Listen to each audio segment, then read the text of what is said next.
안녕하세요. 저는 이제 대학교를 졸업하는 남동생이 있는 26살 여자입니다. 며칠 뒤면 설날이 다가오네요. 여러분들은 명절이 다가오면 얼굴을 자주 보지 못하는 친척을 만나서 즐겁게 보내는 날인가요?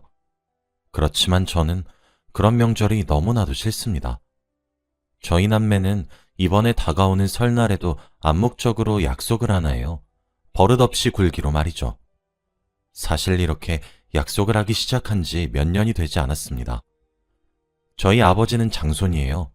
밑으로 여동생 둘, 남동생 둘, 이렇게 있죠. 오남매의 첫째입니다. 다들 결혼은 하셨고요. 언젠가부터 명절날에 제가 기억하고 있는 엄마의 모습은 갖가지에 전을 부치고 나물을 무치고 만두도 빚는 모습입니다. 끼니마다 밥상도 차렸고 설거지도 했어요. 그 뒤에는 과일에 떡에 다과들을 준비해서 내고 청소하고 이 모든 것을 다 혼자 하셨죠. 어렸을 때부터 막연하게 생각은 했던 것 같아요. 왜 우리 엄마만 일을 하는 거지? 라는 생각을요. 저녁이 되면 술상도 차려야 하고 혼자 계신 할머니 수발에 심부름에 그렇게 3일 내내 고생만 하고 오셨어요. 저희 남매가 초등학교도 들어가기 전에는 설날이나 추석의 마지막 날 외할머니를 보러 갔습니다. 그렇지만 외할머니가 돌아가시고 나니 외갓집에 가지도 못했죠. 외할아버지는 제가 태어나기도 전에 돌아가셨었거든요. 그리고 저희 엄마는 외동딸로 태어나서 혼자입니다. 그런 이유로는 명절에 돌아갈 친정집도 없다며 연휴 내내 소처럼 일만 하셔야 했어요. 저희 집도 맞벌이라는 집안이었는데 명절만 지냈다 하면 저희 엄마는 밤에 끙끙 앓아 누우셨습니다. 그리고 제대로 쉬지도 못하고 다시 회사로 출근해서 돈을 벌어야 했죠. 저와 제 동생을 위해서요. 처음엔 이렇게 명절을 보내는 게 당연한 줄 알았어요. 어렸을 때부터 봐온 풍경이라서요. 저희들과 같은 사촌들은 나이가 어려서 작은 아버지들은 소파에 앉아서 TV를 봐야 해서 고모들은 이제 친정에 왔으니 쉬어야 해서 작은 엄마들은 요새 사는 게 녹록치 않아 너무 고생한다고 좀 쉬어야 되겠다고 저희 엄마 옆에서 일을 도와주면 그게 오히려 방해하는 짓이라며 저희 엄마만 소처럼 일을 했어요. 저희 엄마는 싫다는 말 한마디도 한 번 하지 않고 묵묵히 일을 했어요. 조카들까지 합치면 명절에 모이는 일가 친척들이 30명도 넘게 모입니다. 모든 일을 도맡아 하는 엄마가 힘들어하는 줄도 몰랐어요. 그러다 제가 대학에 입학하던 해 20살이 되던 해에 깨달았습니다. 그날따라 밤에 잠이 오지 않더라고요. 배가 출출하기도 했었죠. 저는 저보다 1살 어렸던 남동생을 깨워서 집 앞에 있는 편의점에 갔어요. 동생에게 너 이제 고등학교 3학년이네? 고생길 열렸다 하며 함께 컵라면을 먹고 살그머니 집으로 들어왔습니다. 문을 조용히 닫고 각자 방으로 돌아가려고 하는데 어디선가 흑흑거리는 소리가 들리더라고요. 저와 동생은 본능적으로 숨을 죽인 채 소리의 근원지를 향해 살금살금 다가갔습니다. 화장실에서 들려온 소리는 바로 엄마의 울음소리였어요. 저희 엄마는 강하신 분이세요. 그렇다고 해서 성질이 있으시단 건 아니고 저희 남매에게도 항상 조곤조곤 말씀하셨고 한 번도 우는 모습을 본 적이 없습니다. 그런데 그런 엄마가 화장실에 들어가 혼자 눈물을 흘리고 계시더라고요. 외할머니가 너무 그립다고 하면서요. 엄마, 나 너무 힘들다. 라고 하시며 우시는 엄마 목소리에 저와 동생은 그제서야 머리를 한 대 얻어맞은 것만 같았습니다. 저와 제 동생은 엄마, 여기서 왜 혼자 눈물을 흘리고 있냐고 아는 체를 할 수도 없었어요. 저희 남매는 심란해졌고 그렇게 시간이 일주일 흘러갔습니다. 일주일 뒤에 엄마는 쓰러져서 병원에 실려갔어요. 연락을 받았던 제가 너무 놀라 응급실로 달려갔습니다. 병원에서는 너무 극심한 스트레스로 실신한 거라며 스트레스를 받지 않도록 주의하라고 하더라고요. 그렇게 엄마가 일어나길 기다렸다 집으로 데려왔죠. 그 이후로도 엄마는 2번이나 더 응급실로 실려갔습니다. 스트레스성 위경련으로 한번 실려가셨고 그 뒤로 실신을 한 번 더 하셨죠. 그게 모두 다 명절로 인한 스트레스였어요. 명절을 3주 앞뒀던 날 엄마는 눈물을 흘리셨고 2주를 앞두고 처음으로 응급실에 실려가셨던 겁니다. 그리고 일주를 앞둔 채로 위경련과 실신으로 병원에 실려가셨죠. 결국 짧은 시간에 반복된 실신과 심각한 스트레스로 인한 위경련으로 인해 엄마는 몸과 마음이 굉장히 나빠졌어요. 저와 제 동생은 그때 결심했습니다. 엄마를 지켜줄 수 있는 사람은 우리뿐이니 우리가 지키자고요. 엄마는 20년이 넘는 세월 동안 혼자 참고 도맡아 하시다가 그제서야 병이 났던 거였어요. 병원에서 돌아온 엄마를 침대에 어거지로 눕혔습니다. 그해 설날에도 어김없이 돈만 보냈고 제사 지낼 때 필요한 음식들 전부를 저희 엄마에게 맡겼더군요. 아빠의 동생네들 전부가 말이죠. 엄마에게 보내온 문자엔 요새 너무 바빠서 부탁 좀 하겠다는 말만 적혀 있었고 형식적으로도 부담을 줘서 미안하다는 말 한마디도 없었습니다. 저는 고모 그리고 작은 엄마들에게 전부 전화를 걸었어요. 5만 원을 보낸 고모들에겐 고모, 지금 물가가 얼마나 올랐는지 아세요? 5만 원으로 저희가 어떻게 음식을 준비해요? 이 돈으로 저희 음식 준비하면 반의 반도 못해요. 돈 더 보내주시던가 아니면 저희 집에서 5만 원 더 얹어서 보내드릴 테니 이번엔 고모들이 준비하실래요? 라고 했죠. 그럼 아무런 말도 안 하고 조용히 알겠다고 하시며 돈을 더 보내와요. 작은 엄마들에게도 작은 엄마, 저희 엄마 요즘 너무 힘이 드셨는지 병원에만 실려간 게 3번이나 돼요. 안 그래도 제사 음식 전부를 저희가 준비해서 가는데 10만 원씩 보낸 걸로 어떻게 그걸 다 하나요? 이번에 작은 엄마네가 준비하실래요? 저희가 같은 돈 붙여드릴게요. 라고 하면 고모들과 같이 조용히 돈을 더 보내옵니다. 물론 제게 어린이가 뭘 한다고 나서냐고 하시는 분들도 계셨어요. 그럴 땐 그럼 할머니께 올해부터는 돌아가면서 준비하기로 했다고 말씀드려도 돼요? 라고 하면 전부 아무 말도 하지 않고 전화를 끊더라고요. 옆에서 그러지 말라고 괜찮다며 저희를 말리시는 천사 같은 엄마를 억지로 침대에 누워서 쉬라고 강제로 눕힌 뒤에 저는 동생을 데리고 시장으로 갔습니다. 그 시기에 시장에 가면 온갖 음식들을 다 팔고 있더라고요. 나물, 과일, 각종 전에 떡 등등. 엄마는 매년 고생하셨는데 드는 비용은 얼마 되지도 않더라고요. 저희 엄마가 가진 고생을 해서 음식을 만들어도 어차피 맛도 다 안 보거든요. 그래서 필요한 것들만 샀어요. 만두소까지 꼼꼼히 장을 보고 돌아온 저희 남매는 만두를 빚었습니다. 어렸을 때부터 엄마가 매년 해오던 걸 봐왔고 도와드린 경험이 있어서 동생이랑 눈 감고도 뚝딱 만들었죠. 설날이 되기 하루 전날 저녁, 저희는 보자기에 준비했던 음식을 챙겼어요. 심신이 허약해진 엄마에게 이번 명절은 저희가 알아서 할 테니까 걱정하지 말고 집에서 쉬고 있으라 말했지만 엄마는 괜찮다고 거절하셨죠. 그렇게 엄마 아빠와 함께 할머니 댁으로 갔어요. 원래는 설날 전날 아침부터 갔었는데 저희가 저녁에 가자고 바득바득 우겨서 그때 간 거예요. 도착했던 시간이 6시 반 정도였죠. 저희 가족이 가장 마지막으로 도착했더라고요. 이미 먼저 도착했던 가족들은 다들 웃으며 거실에 둘러앉아 TV를 보고 있더라고요. 오랜만에 봐서 반갑다는 인사보단 왜 이리 늦게 도착했냐고 배고픈데 얼른 저녁 먹자는 말을 하더라고요. 마치 모두가 짠 것처럼 말이에요. 저는 약속이라도 한 줄 알았어요. 그때 저희 엄마가 받았던 대우를 몸소 느꼈죠. 어이가 없더라고요. 저희가 저녁에 도착한다는 말을 듣고 모두 저녁을 먹는 시간에 맞춰서 도착했다는 말을 웃으면서 하시는데 속에서 무언가가 부글부글 끓어올랐습니다. 그 말에 또 알겠다고 대답하시는 엄마 보고 엄마, 일단 우리 짐 좀 풀어요 하고 방으로 데려갔어요. 침대에 엄마를 눕히고 난 뒤 옆에 제 동생을 보디가드로 뒀어요.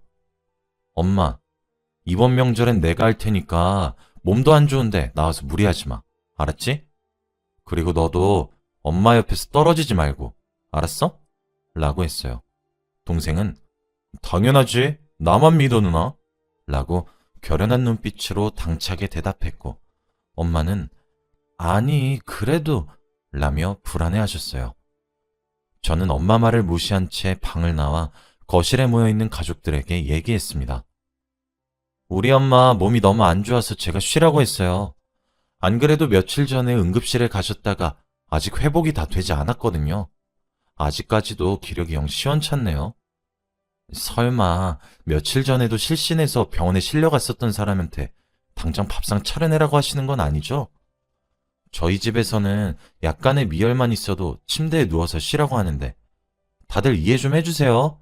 대신에 제가 차릴게요. 아니 그런데 시간이 지금 몇 시인데 저희가 올 때까지만 목이 빠지도록 기다리신 거예요?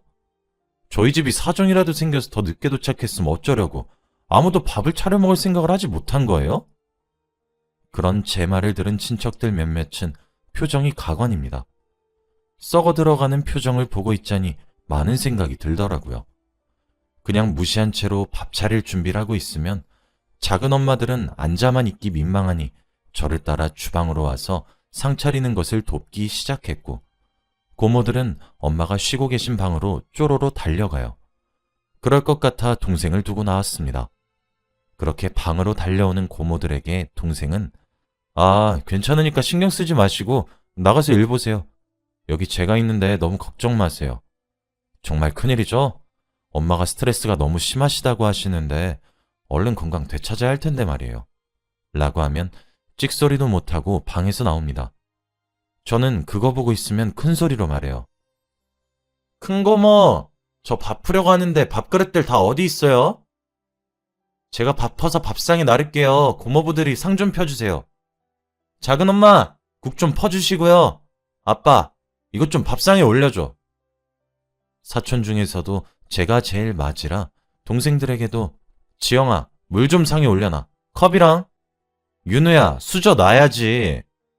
너희 그만 놀고 빨리 다 안 도와? 어른들도 일하고 있는데. 라고 말했습니다. 그렇게 하니까 아무도 소파에 앉아있질 않더라고요. 하긴 민망하겠죠. 집에서 가장 어른이신 할머니만 제외하고 모두가 나서서 함께 상을 차려요. 다 같이 하니까 딱 10분 정도 걸리더라고요. 엄마가 혼자 차렸을 땐 30분도 넘게 걸렸는데 혼자서 30분 만에 상을 차리면 엄청나게 손이 빠른 건데도 중간중간에 계속 아직도 덜 되었냐고 재촉했었는데 말이에요. 그리고 저희 엄마가 드실 밥은 따로 쟁반에 담아서 방에 가져다 드렸습니다. 동생과 함께 먹으라고요. 저는 거실에 차려진 밥상에 앉았어요. 할머니 바로 옆에요. 애교를 부리면서 할머니, 손녀가 밥 차려주니까 더 맛있죠? 이것도 먹어보세요. 어때요? 손녀 사랑 담기니까 엄청 맛나죠? 저 이제 시집만 가면 되겠죠? 네? 라면서요. 할머니는 허허 웃으시며 하하 그러게. 아유 우리 손녀가 할미밥에 반찬 올려주니까 더 맛나네. 우리 손녀 벌써 시집갈 생각하니까 할미가 벌써 아쉬워서 어쩌누? 하세요. 저녁을 다 먹고 하나둘씩 숟가락만 내려두고 소파로 향하는 친척들을 보면서 제가 나서서 먼저 상을 치우기 시작했습니다. 할머니 앞에서요. 눈치를 보는 작은 엄마들은 저를 돕기 시작하고 고모들도 하나둘씩 일어났죠. 빈 그릇들을 가져가 싱크대에 쾅 하고 내려두니 고모부가 먼저 행주를 가져가서 상을 닦았어요. 저희 아빠도 옆에서 돕기 시작했습니다. 장손이 돕기 시작하니 작은 아빠들도 함께 일어나서 움직였어요. 사촌 동생들도 제게서 불호령이 떨어질까 수저들도 모아오고 자기가 먹은 그릇들을 싱크대로 가져와요.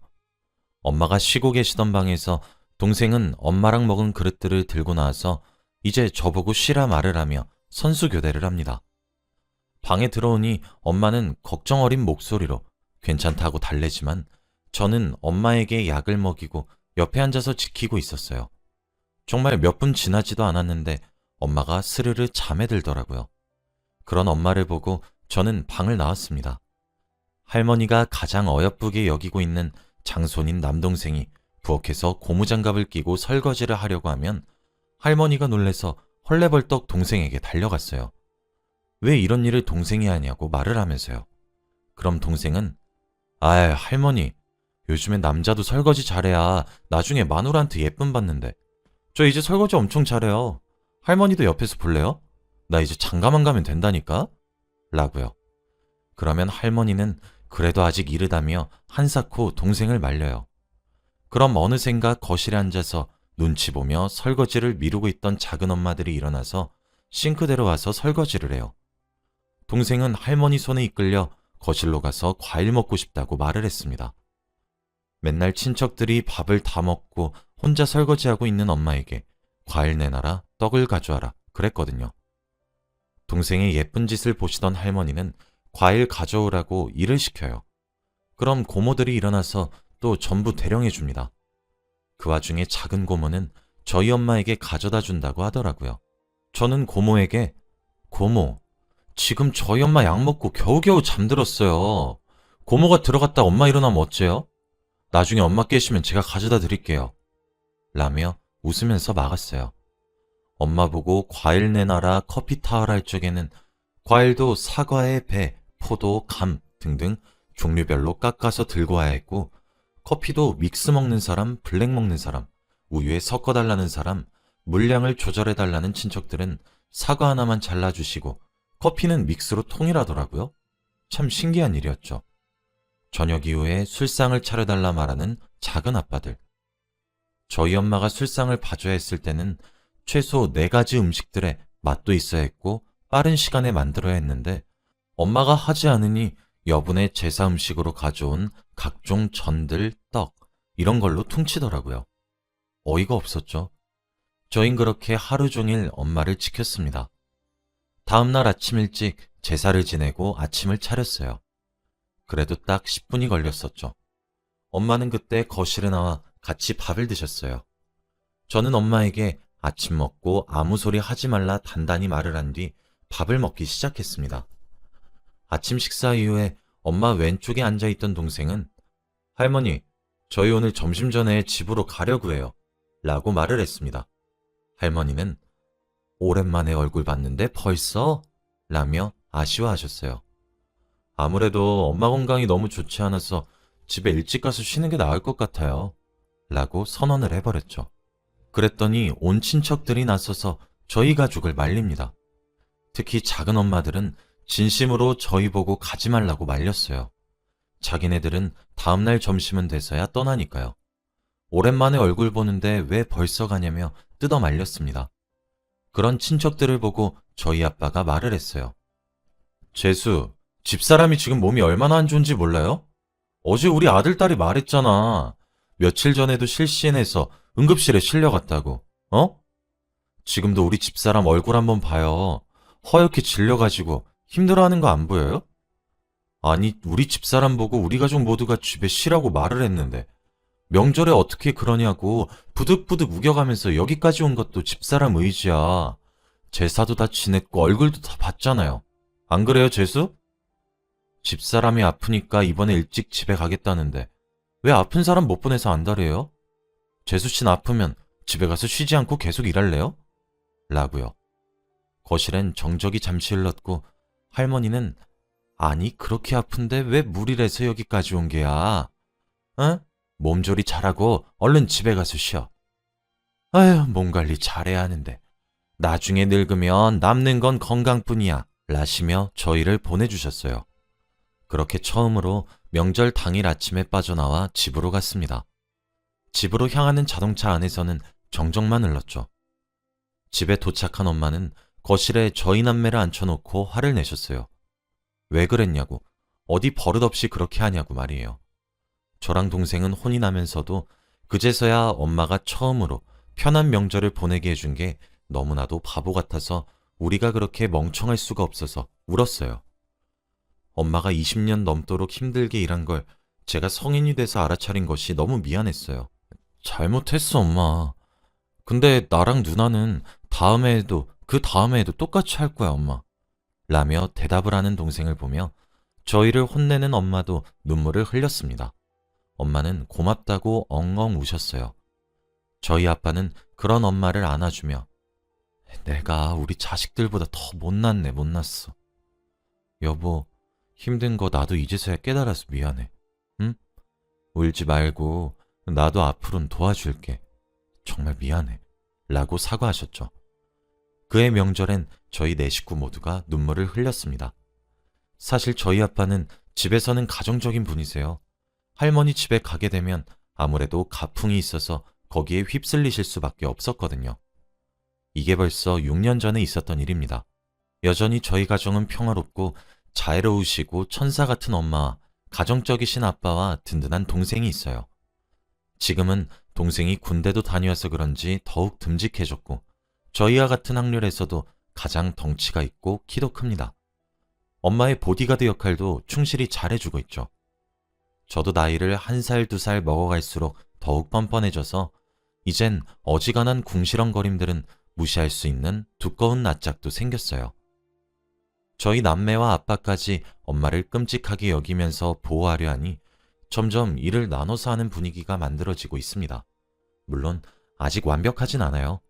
여전히 여자가 음식을 하고 남자는 쉬려고 하는 분위기가 남아 있지만 6년 전에 비해 많이 좋아진 편이죠. 달력을 보니 설날이 이제 코앞으로 다가와 갑자기 그의 설날의 기억이 나네요. 여러분들의 명절은 어떠신가요? 혹시 제 사연을 듣고 찔리시는 분이 있다면 이번 설날부터 태도를 바꿔보시는 건 어떠실까요? 서로 도와서 함께 일을 하는 형태로 말이에요. 저희 엄마는 그의 이후로는 스트레스로 응급실에 실려가는 일이 사라졌습니다. 진작 이렇게 할 걸 이란 생각이 명절이 올 때마다 참 많이 드네요. 제 글을 읽어주셔서 감사하고 여러분들도 새해 복 많이 받으시길 바라며 이만 글을 마치겠습니다. 감사합니다.